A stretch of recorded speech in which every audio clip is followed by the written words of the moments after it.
ദയാ, താനിപ്പോ എവിടെയാ? ഞാൻ പവൻ സാറിന്റെ കൂടെ പുറത്താണല്ലോ ജഗ്ഗു ചേട്ടാ. എന്താ കാര്യം? ക്ഷമ മാഡം ഇന്ന് ഓഫീസിൽ വന്നിരുന്നു. ചേച്ചി അവിടെ വന്നെന്നോ? എന്തിന്? എന്തിനാന്ന് ചോദിച്ചാ അതിപ്പോ ഞാനെങ്ങനെ പറയാ? ചേച്ചി അവിടെ എന്തെങ്കിലും പ്രശ്നം ഉണ്ടാക്കിയോ ജഗ്ഗു ചേട്ടാ? ഏയ്, അങ്ങനെ പ്രശ്നമൊന്നും ഉണ്ടാക്കിയില്ല. താനിപ്പോ ഇതൊന്നും പവൻ സാറിനോട് പറയണ്ട. അനുവാദമില്ലാതെ ക്ഷമ മാഡം ഓഫീസിൽ വന്നെന്നറിഞ്ഞാൽ പവൻ സാറിന് ചിലപ്പോ ഇഷ്ടായെന്ന് വരില്ല. വെറുതെ മൂഡ് കളയണ്ട. അപ്പൊ ശരി ദയാ, ഞാൻ പിന്നെ വിളിക്കാം. ആരായിരുന്നു ഫോണിൽ? ഓഫീസിൽ നിന്ന് ജഗ്ഗു ചേട്ടനായിരുന്നു. ചേച്ചി ഇന്ന് ഓഫീസിൽ ചെന്നിരുന്നു. അതിനെന്താ കുഴപ്പം? റെക്കോർഡ്സ് പ്രകാരം ക്ഷമ സിദ്ധാർത്ഥ് ഇപ്പോഴും ഡ്രീംസിന്റെ സ്റ്റാഫ് ആണല്ലോ. അതല്ല സർ, ചേച്ചിയുടെ പെരുമാറ്റം അബ്നോർമൽ ആയിട്ട് തോന്നിയെന്നാ ജഗ്ഗു ചേട്ടൻ പറഞ്ഞത്. ഏയ്, അതാ ജഗ്ഗു നോർമൽ അല്ലാത്തതുകൊണ്ട് അവന് തോന്നിയതാവും. അല്ലെങ്കിലും എല്ലാവരും എപ്പോഴും നോർമലായി ബിഹേവ് ചെയ്യണമെന്ന് നിയമമൊന്നുമില്ലല്ലോ. എടോ, താൻ വിഷമിക്കണ്ട. ക്ഷമയുടെ കാര്യത്തിന് നമുക്ക് ഉടനെ ഒരു തീരുമാനം ഉണ്ടാക്കാം. ഓക്കെ, നമുക്ക് വേറൊരു സ്ഥലത്ത് പോകാനുണ്ട്. അവിടെ ചെന്ന് എന്തെങ്കിലും ഐഡിയ തടഞ്ഞേക്കും. കം.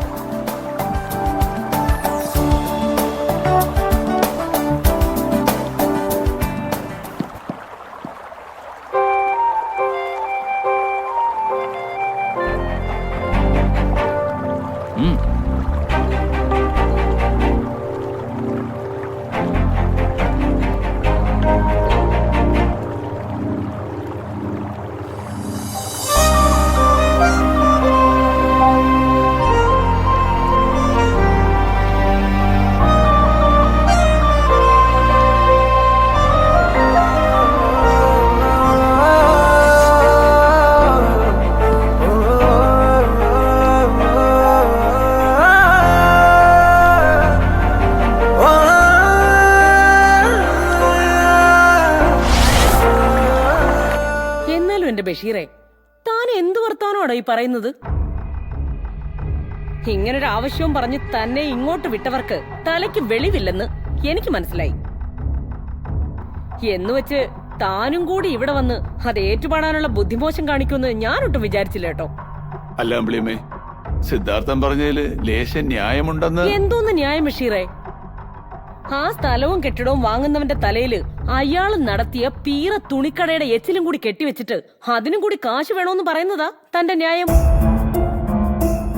വേണ്ട ബഷീറെ, ഇത് ശരിയാവില്ല.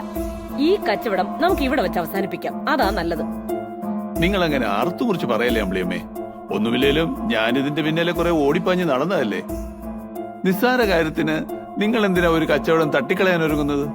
നമുക്ക് സംസാരിച്ചൊരു തീരുമാനത്തിലെത്താന്നേ. ഇങ്ങനെ കൂടെ കൂടെ വന്ന് തീരുമാനത്തിലെത്താന്ന് പറഞ്ഞുകൊണ്ടായില്ല. ഞാൻ എന്റെ നിലപാട് പണ്ടേ പറഞ്ഞതാ. അതിന്ന് കടുകിട ഞാൻ മാറില്ല. അല്ല അമ്പിളിയമ്മേ, നമ്മുടെ കച്ചവടം ഉറപ്പിച്ച പിന്നെ സിദ്ധാർത്ഥന തുണിത്തരങ്ങൾ വിറ്റുമാറാനോ മറച്ചു വിൽക്കാനോ നേരെയില്ലല്ലോ. അതുകൊണ്ടാ മൂപ്പർ ഇങ്ങനൊരു ആവശ്യം പറഞ്ഞത്. കട സ്വന്തമായി കഴിഞ്ഞാ നിങ്ങൾക്ക് തന്നെ കൂലിക്ക് ആളെ വെച്ച് അത് നടത്തിക്കൊണ്ട് പോകാലോ. അങ്ങനെ നോക്കുമ്പോ ഇപ്പൊ ഇരിക്കുന്ന സ്റ്റോക്ക് മൊത്തത്തിലൊരു വില പറഞ്ഞെടുത്താ നിങ്ങൾക്കത് ലാഭമല്ലേ? അവിടെ തുണിക്കച്ചവടം തുടങ്ങണോ അരിക്കച്ചവടം തുടങ്ങണോ എന്ന് ഞാൻ തീരുമാനിച്ചോളാം. ചിലപ്പോ ആ കട പൊളിച്ചു കളഞ്ഞിട്ട് ഞാൻ അവിടെ കുളം കുത്തിയെന്ന് വരും. അല്ലെങ്കിലേ വല്ല ഇറച്ചി കച്ചവടത്തിനോ മീൻ കച്ചവടത്തിനോ തറ കൊടുക്കും. അതൊന്നും വിൽക്കുന്നവര് തിരക്കേണ്ട കാര്യമില്ല. ഇനി ഒരു പേശലില്ലെന്ന് ബഷീറിനോട് ഞാൻ അവസാനമായിട്ട് പറയാം. ഞാൻ പറഞ്ഞ തുകയ്ക്കാണെങ്കിൽ ആ വസ്തുവും കെട്ടിടവും ഞാൻ എടുക്കാം. അല്ലാതെ മറ്റൊരു കാര്യവും ഇനി ചർച്ചയില്ല. പോയി പറഞ്ഞ അയാളോട്. അമ്പിളിയമ്മേ, എന്നാ പിന്നെ നിങ്ങളുടെ ഇഷ്ടം പോലെ നടക്കട്ടെ. നിങ്ങൾ പറഞ്ഞതാ വില. ഉറപ്പിക്കാലോ അല്ലേ? അതെന്താ അമ്പിളിയമ്മേ, നിങ്ങൾക്ക് എന്നെ വിശ്വാസമില്ലേ? ബഷീറിനെ എനിക്ക് വിശ്വാസം. പക്ഷേ വസ്തുവിന്റെ ഉടമസ്ഥനെയും കുടുംബത്തിനെയും തീരെ വിശ്വസിക്കാൻ കൊള്ളില്ല. വാക്കിന് വിലയില്ലാത്ത പരീക്ഷകള്. അപ്പൊ കടലാസൊക്കെ ശരിയാക്കിയിട്ട് ഞാൻ അറിയിക്കാം. എന്നാന്ന് പറഞ്ഞാ മതി. എഴുത്തിന്റെ അന്ന് രൊക്കം പണം കയ്യിലോട്ട് തരും. പിന്നൊരു കാര്യം, എഴുത്ത് കഴിഞ്ഞാ പിന്നെ കടയുടെ താക്കോല അപ്പ എന്റെ കൈ കിട്ടണം. അതിനു മുൻപ് തുണിയോ മണിയോ വല്ലതും എടുത്തു മാറ്റാനുണ്ടെങ്കിൽ എടുത്തു മാറ്റാൻ പറയണോ അയാളോട്. കച്ചവടം കഴിഞ്ഞാ ഒരവകാശവും പറഞ്ഞ് ആരെ അങ്ങോട്ട് കണ്ടുപോരുത്. ശരി.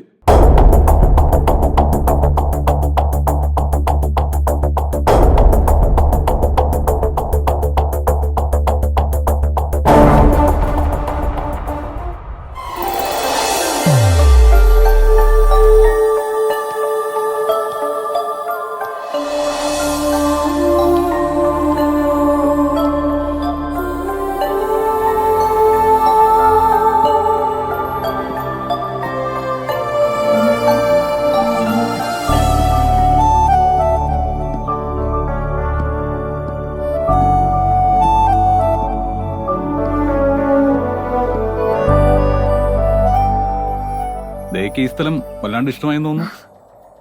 ഈ സ്ഥലം മുമ്പ് എവിടെയോ കണ്ട് പരിചയമുള്ളത് പോലെ. Is it? അപ്പോ മുമ്പ് എപ്പോഴെങ്കിലും ഇയാളോട് വന്നിട്ടുണ്ടാവും? ഏയ് ഇല്ല, ഞാൻ ഇവിടെ വന്നിട്ടേ ഇല്ല. പക്ഷേ ഇതുപോലെയുള്ള ഒരു സ്ഥലം ഞാൻ എവിടെയോ കണ്ടിട്ടുള്ളത് പോലെ. എങ്കിൽ സ്വപ്നത്തിലാവും. സ്റ്റോറി ലൈൻ ആലോചിക്കാനൊന്നും പറഞ്ഞു വന്നിട്ട് ഇത് വെറും ഒരു സൈറ്റ് സീയിങ് ട്രിപ്പായി പോയല്ലെന്ന് ദയ്ക്ക് ഇപ്പൊ തോന്നുന്നുണ്ടാവും അല്ലേ? Sir, if you don't mind, ഞാനൊരു സംശയം ചോദിച്ചോട്ടെ? യെസ്. മറ്റുള്ളവരുടെ മനസ്സിലുള്ളത് എങ്ങനെ ഇത്ര കൃത്യമായിട്ട് അറിയാൻ കഴിയുന്നു? സർ ഇപ്പൊ ചോദിച്ച ചോദ്യം ഞാൻ മനസ്സിൽ വിചാരിച്ചതേ ഉള്ളൂ. ഓ, അതിലിത്ര അതിശയിക്കാനൊന്നുമില്ല. ഞാൻ മൈൻഡ് റീഡിംഗ് പഠിച്ചിട്ടുണ്ട്. ആ, സത്യാണോ? സത്യം. എന്താ വിശ്വാസമല്ലേ? എങ്കിൽ കുറെ നാളായി താൻ മനസ്സിൽ കൊണ്ടു നടക്കുന്ന ഒരു രഹസ്യം ഞാൻ അങ്ങോട്ട് പറയട്ടെ. ദൈവമേ, ഞാൻ പിന്നെയും പെട്ടു. എന്താ, കേൾക്കണോ? ആ, കുറെ നാളായി താൻ ഒരാളെ അന്വേഷിച്ചുള്ള യാത്രയിലാണ്.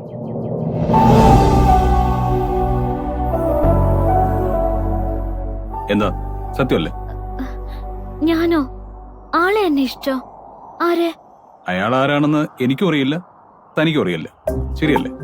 ഈശ്വര, ഇതാ താടിക്കാരന്റെ കാര്യം തന്നെയാ ഉദ്ദേശിക്കുന്നത്. പണി പാളി മോളെ. എന്താ, അങ്ങനെ ഒരാളില്ലെന്നാണോ? എന്നെങ്കിലും ഒരിക്കൽ ദയാ സിദ്ധാർത്ഥിന് ആ ആളെ കണ്ടെത്താൻ കഴിയുമെന്ന് വിശ്വാസമുണ്ടോ? എനിക്കറിയില്ല സർ. അതുപോട്ടെ, എന്നെങ്കിലും അയാളെ കണ്ടുമുട്ടിന്നിരിക്കട്ടെ. എന്തായിരിക്കും ദയയുടെ ആറ്റിറ്റ്യൂഡ്?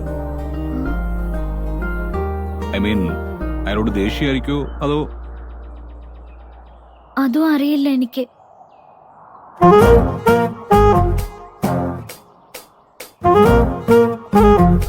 ആ, അതുപോട്ടെ, അയാളുടെ കാര്യം വിട്ടേക്ക്. നമ്മുടെ ആള് സുഖമായിരിക്കുന്നോ? നമ്മുടെ ആളോ? അതെ, നമ്മുടെ ആ ഫ്രണ്ട്, ഈ മോതിരം ഗിഫ്റ്റ് തന്ന ആള്. ഓ, അയാളുടെ കാര്യാണോ? അയാള് സുഖായിരിക്കുന്നു സർ. ആ സർ, നമ്മുടെ സ്റ്റോറി ലൈൻ. ആ, സ്റ്റോറി ലൈൻ. എനിക്ക് പെട്ടെന്നൊന്നും കത്തുന്നില്ല. താനൊരു ഐഡിയ പറഞ്ഞു. അയ്യോ, ഞാനോ? എനിക്കങ്ങനൊന്നും അറിയില്ല സർ. അത് വെറുതെ. താൻ ഭയങ്കര സ്പോണ്ടേനിയസ് ആണ്, ഫോട്ടോ മെമ്മറി ആണെന്നൊക്കെയാണല്ലോ റിമാർക്സ്. അപ്പൊ ഒന്ന് ട്രൈ ചെയ്യാവുന്നേ ഉള്ളൂ. കമോൺ.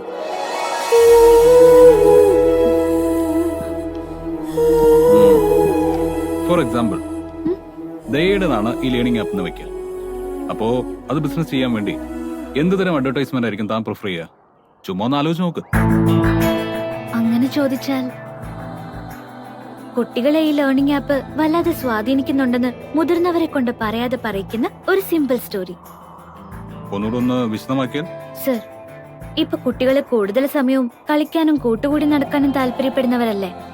അപ്പോ അവരുടെ പഠിത്തത്തെ പറ്റി മാതാപിതാക്കൾക്ക് സ്വാഭാവികമായും ആശങ്കയുണ്ടാവുമല്ലോ. ഈ സാഹചര്യം നമ്മളൊന്ന് റിവേഴ്സ് കോണ്ടെക്സ്റ്റിൽ ആലോചിച്ചാൽ എങ്ങനെയുണ്ടാവും?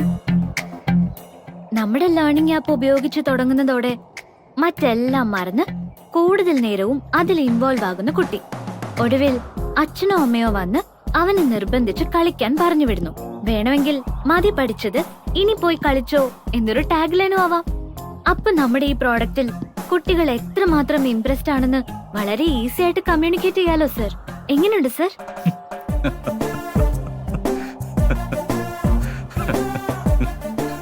What's it? എന്താ താൻ പറഞ്ഞ ടാഗ്ലൈൻ? മതി പഠിച്ചത് പോയി കളിച്ചെന്ന് അല്ലേ? എന്തുവാടോ ഇത്? സോറി സർ, ഞാൻ പെട്ടെന്ന് ആലോചിച്ച്. താനിനി കൂടുതൽ ആലോചിക്കണ്ട. ഓരോരോ മണ്ടത്തരങ്ങള് ഇതൊന്നും ആരോടും പോയി പറഞ്ഞേക്കല്ലേ. നാണക്കേട് നമ്മുടെ കമ്പനിക്കാവും. ഭയങ്കര ഐഡിയ തന്നെ.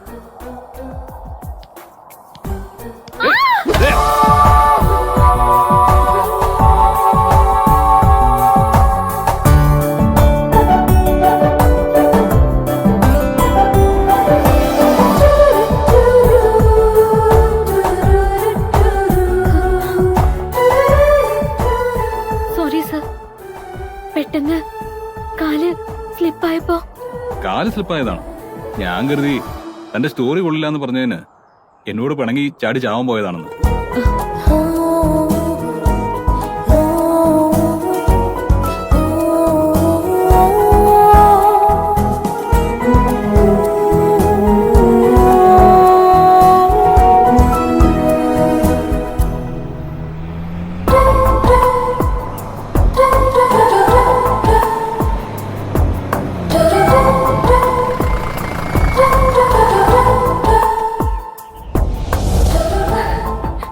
ദയ, അതാണോ ദയയുടെ ഫ്രണ്ട്?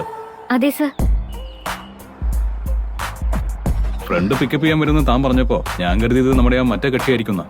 മറ്റേ കക്ഷിയോ? അതെ, നമ്മുടെ ആ റിങ്ങിന്റെ കക്ഷിയെ. അങ്ങനെയാണ് പുള്ളിക്കാരനൊന്നും പരിചയപ്പെടാലോ എന്ന് കരുതിയതാ ഞാൻ. നശിപ്പിച്ചു. എന്തിനാ വെറുതെ കൂട്ടുകാരിയൊക്കെ ബുദ്ധിമുട്ടിച്ചത്? ഞാൻ വീട്ടിൽ ഡ്രോപ്പ് ചെയ്യാറുന്നല്ലോ. വേണ്ട സർ, സാർ ബുദ്ധിമുട്ടണ്ട. ഞാൻ സലോമിയുടെ കൂടെ പോയിക്കോളാം. ഓക്കെ, അപ്പൊ നാളെ കാണാം. ആ പിന്നെ ഫ്രീ ടൈം കിട്ടുമ്പോ നമ്മുടെ ആ സ്റ്റോറിക്ക് പറ്റിയ ഒരു ഐഡിയ വല്ലതും ആലോചിച്ച് നോക്ക്. നേരത്തെ പറഞ്ഞ പോലെ മണ്ടൻ ഐഡിയാസ് ഒന്നും വേണ്ട. വല്ല ഫ്രഷ് പീസും കിട്ടുമെങ്കിൽ മതി. തന്നെ okay, see you. Bye sir. By.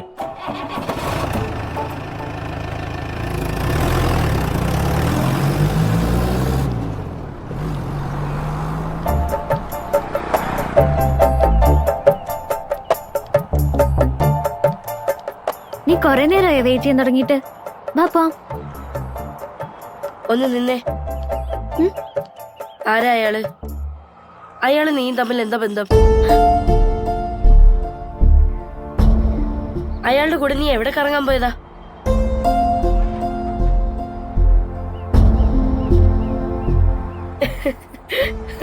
എന്തൊന്നും ഞാൻ ചോദിക്കില്ല മോളെ.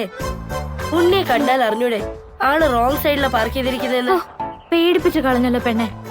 പോ ഇവിടുന്ന്. അത് പോട്ടെ, സംഗതി സെറ്റായോ അത് പറ. എന്ത് സെറ്റായോന്ന്? നീ എന്തൊക്കെയാ പറയുന്നേ? എടി മോളെ, കൂടുതൽ മിണ്ടാപ്പൂച്ചി കളിക്കില്ലേ നീ, അതും നിന്റെ ഈ ചങ്കിനോട്. ഞാനൊന്നും കണ്ടില്ലാന്ന നിന്റെ വിചാരം? ഓക്കേടെ മുത്തേ, ബായുടെ ചക്കര എന്നൊക്കെ പറയുന്നതേ ഞാൻ കേട്ടു മോളെ. നീ കൊറേ കേൾക്കും. നിന്ന് ഡയലോഗ് അടിക്കാതെ വണ്ടി എടുക്കോ വെച്ചേ. വണ്ടിയൊക്കെ ഞാൻ എടുക്കാം. നീ കാര്യം പറ മുത്തേ, സംഭവം കൈമാറിയോ? എന്ത് കൈമാറിയോന്നു? ഹൃദയം. നമ്മുടെ ഉള്ളില് ഈ ലവ് ഇരുന്ന് ടിപ്പ് ടിപ്പ് എന്നടിക്കുന്ന ഒരു സാധനം ഉണ്ടല്ലോ, അത് നിങ്ങൾ പരസ്പരം കൈമാറിയോന്ന്? ഓ, നിന്നെ വിളിച്ചു വരുത്തി എന്നെ വേണം പറയാൻ. ഹലോ, ഇവിടെ ആരും ഒരു കുന്തവും കൈമാറിയില്ല. അതെ, എന്റെ കമ്പനിയുടെ ചെയർമാൻ അയാള്. എന്റെ ജോലിയുടെ ഭാഗമായിട്ടാ ഞാൻ അയാളുടെ കൂടെ യാത്ര ചെയ്തത്. അല്ലാതെ നീ കരുതും പോലെ ഹൃദയം എക്സ്ചേഞ്ച് ചെയ്ത് കളിക്കാനല്ല, കേട്ടോ? ഹോ, എന്റെ നാഥനായ കർത്താവേ, ഇതുപോലെ കാണാൻ കൊള്ളാവുന്ന ഒരു ചെയർമാനും അയാളുടെ കൂടെ കറങ്ങി നടക്കാൻ പറ്റുന്ന ഒരു ജോലിയും തന്ന് നീ എന്നെ അനുഗ്രഹിക്കണമേ. ആമേൻ.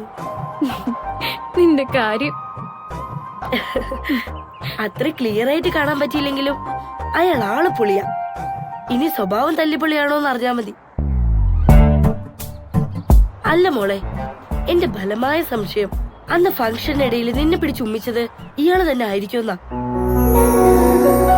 അല്ല മോളെ, എന്റെ ബലമായ സംശയം അന്ന് ഫംഗ്ഷനിടയിൽ നിന്നെ പിടിച്ചുമ്മിച്ചത് ഇയാള് തന്നെ ആയിരിക്കുമെന്നാ. ഇയാളും ആള് താടിവാലയാണല്ലോ. ഏയ്, പവൻ സാർ ഒരിക്കലും അങ്ങനെ ചെയ്യില്ല, എനിക്ക് ഉറപ്പാ. ഇത്തിരി ജാടയും കിറുക്കും ഒക്കെ ഉണ്ടെങ്കിലും ആള് ഡീസന്റാ. പിന്നെ അയാളുടെ മുന്നിൽ ചെന്ന് പെടുമ്പോ എന്റെ നെഞ്ചും നീ പറഞ്ഞതുപോലെ ഡിപ്പ് ഡിപ്പെന്ന് ഇടിക്കാറുണ്ട്. പക്ഷെ അത് പ്രേമം കൊണ്ടല്ല, പേടിച്ചിട്ടാ.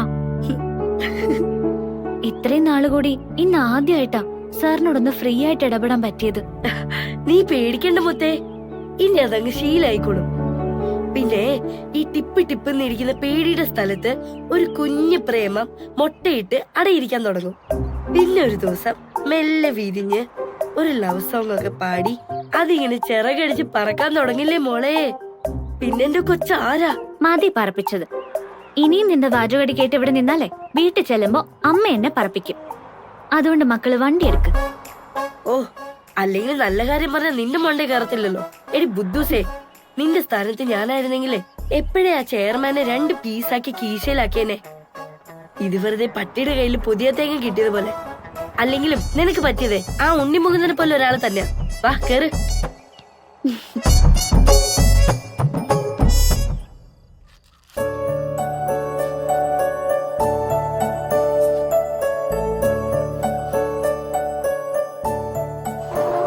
ചേച്ചി എവിടെ മോളെ? ഫോണിലാ. കൊറേ നേരമായി സഞ്ജുവേട്ടനായിട്ടുള്ള കത്തി തുടങ്ങിയിട്ട്. കൊറേ നാളായി അവളുടെ മുഖവും തെളിഞ്ഞു കണ്ടിട്ട്.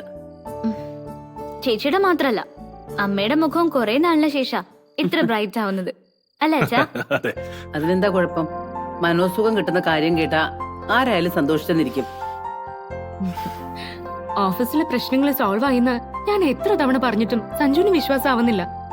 ഇന്ന് ഉച്ച മുതല് ഇതിപ്പോ എത്രാമത്തെ തവണയാണെന്നറിയോ ചോദിക്കുന്നത്? ഒടുവില് ഞാൻ പറഞ്ഞു ഓഫീസിലിരുന്ന് ജോലി ചെയ്യുന്നതിന്റെ ഒരു സെൽഫി അയച്ചുതരാന്ന്. പാവം, അവനൊരു സമാധാനത്തിന് വേണ്ടി ചോദിച്ചതാവുന്നേ. അതെ, ഇതിനൊക്കെ ക്ഷമ സിദ്ധാർത്ഥ്. ഈ ഉള്ളവൾക്ക് ചെലവ് ചെയ്യണം കേട്ടോ. നിനക്കോ? എന്തിന്? അത് ശരി, ഇപ്പൊ അങ്ങനെയായോ?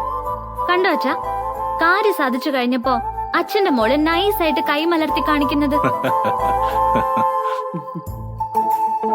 എന്റെ ചേച്ചി പാവമാണ്, നിരപരാധിയാണെന്നൊക്കെ ആ പവൻ സാറിന്റെ കാല് പിടിച്ച് കരഞ്ഞ് റെക്കമെൻഡ് ചെയ്ത് ഞാനിപ്പോ ഔട്ട്. കൊള്ളാം, നല്ല ബെസ്റ്റ് കക്ഷി. ഓ പിന്നെ, നീ റെക്കമെൻഡ് ചെയ്തില്ലെങ്കിലും എന്നെ അവർക്ക് തിരിച്ചെടുക്കാതിരിക്കാൻ പറ്റില്ല. എന്റെ ഇപ്പോഴത്തെ ജോലിയിൽ എന്നേക്കാൾ മിടുക്കുള്ളവരെ അവർക്ക് കിട്ടാൻ പോകുന്നില്ല എന്ന് കമ്പനിക്ക് നന്നായിട്ട് മനസ്സിലായിട്ടുണ്ട്. പിന്നെ എന്റെ ഭാഗത്ത് ഒരു തെറ്റുമില്ലാന്ന് നവീൻ സാറിനും മറ്റുള്ളവർക്കും നല്ല ബോധ്യമുണ്ട്. നവീൻ സാറ് അക്കാര്യം ചെയർമാനെ അറിയിച്ചിട്ടുണ്ടാവും. അങ്ങനെ അശോക് സാറിന്റെ ഭാഗത്തുനിന്നും എന്നെ തിരിച്ചെടുക്കണമെന്ന് പ്രഷർ ഉണ്ടായിട്ടുണ്ടാവും. അപ്പൊ പിന്നെ നിന്റെ ഈ പവൻ സാറിന് അനുസരിക്കല്ലാതെ വേറെ മാർഗമില്ലല്ലോ. ഈ ആത്മവിശ്വാസമൊന്നും ഇന്നലെ വരെ ഇല്ലായിരുന്നല്ലോ ചേച്ചിക്ക്. എന്റെ ചേച്ചി, പവൻ സാറ് വിചാരിക്കാതെ അവിടെ ഒന്നും നടക്കില്ല. നവീൻ സാറ് മാത്രം വിചാരിച്ചാൽ മതിയായിരുന്നെങ്കിൽ ചേച്ചിക്ക് ഇതിനു മുൻപേ ജോലിയിൽ തിരിച്ചു കയറായിരുന്നല്ലോ. എന്നിട്ട് എന്താ സാധിക്കാഞ്ഞത്? ഓ, അപ്പൊ നീയും നിന്റെ പവൻ സാറും വിചാരിച്ചതുകൊണ്ടാ എനിക്ക് ജോലി തിരിച്ചു കിട്ടിയതെന്ന്. അതല്ലേ നിന്റെ അവകാശവാദം? അയ്യോ, എനിക്ക് ഒരു അവകാശവാദവും ഇല്ല. ചേച്ചി ഇന്ന് അവിടെ പോയി നവീൻ സാറിനെ നേരിട്ട് കണ്ടതുകൊണ്ടാണ് ഈ പ്രശ്നം സോൾവ് ആയതെന്ന് ഞാൻ സമ്മതിച്ചു തന്നേക്കാം. എനിക്കതില് ഒരു റോളും ഇല്ല. പോരെ? മതി മതി, ഇനി അതിന്റെ പേരിൽ ഒരു തർക്കം വേണ്ട. ആരുടെ മിടുക്കൊണ്ടായാലും ജോലിയിൽ തിരിച്ചു കയറാൻ പറ്റിയില്ലേ, അത് തന്നെ മഹാഭാഗ്യം. എനിക്ക് വേണ്ട.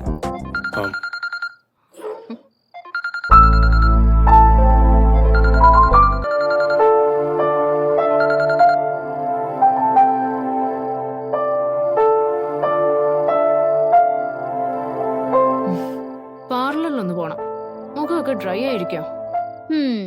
മാഡം ക്ഷമ സിദ്ധാർത്ഥ് ഉഷാറാവാൻ തുടങ്ങിയല്ലോ. ഒന്ന് പോടി.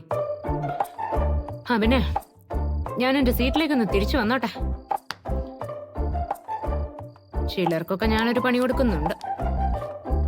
ആ ലിസ്റ്റിൽ ഞാനും പെടുവോ? പെടാതെ സൂക്ഷിച്ചാലേ നിനക്ക് കൊള്ളാം.